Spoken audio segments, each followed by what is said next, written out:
Hi sir, planning to work in Thailand next year of April po. Hope you can help us sir. Thanks po.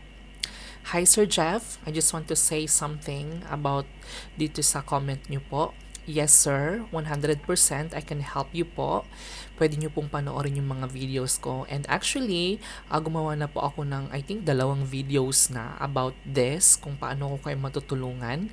Kasi meron po kayong 2 option kung paano po kayo pumunta dito sa Thailand. Pwede po kayong mag-tourist na hindi ko po nire-recommend, pero kung malakas po yung loob ninyo at gusto nyo talagang mag-take ng risk, then mag-tourist po kayo and then dito na po kayong mag-walk-in application.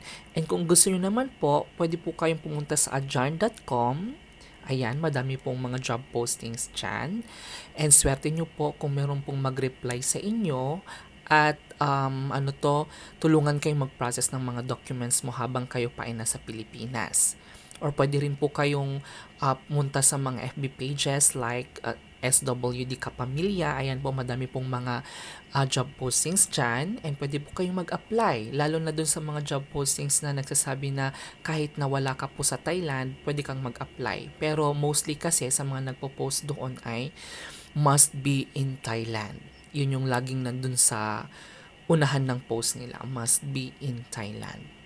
So yun lang sir, kung gusto nyo pa ng mas maraming mga information, ng mga tips, pwede nyo pong i-browse yung FB page ko, yung YouTube channel ko, madami po akong mga tips doon. And not only me sir, yung mga kapwa ko vlogger din po dito sa Thailand, marami po silang mga mabibigay sa inyo ng mga tips.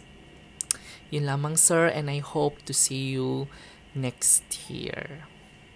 And just to add pala, sorry nakalimutan ko, ang maganda po na April po kayo pupunta dito kasi yun po talaga ang madaming naglilipatan ng mga teachers sa iba't ibang mga schools, and meron din naman po yung mga nagko-for good na sa Pilipinas. So mas madali pong makahanap ng trabaho. Unlike ngayon po, ngayong October, pahirapan po talaga ang paghahanap ng trabaho. May mga kakilala po ako na sa church po namin na I think 4 po sila yung mga wala pa pong trabaho. Kasi pahirapan po talaga kapag magse-second sem, ganun. So, dapat, I advise po na dapat ay summer break po. March, April, May, yun po ang pagpunta nyo dito. Pero mas maganda kung April pumunta na kayo dito. And yun dun sa mga kumakalat na na mga pahirapan na daw ba ang paghahanap ng work dito sa Thailand. Gagawan ko po ng separate video kasi marami rin pong nagchat-chat sa akin. Yun lang.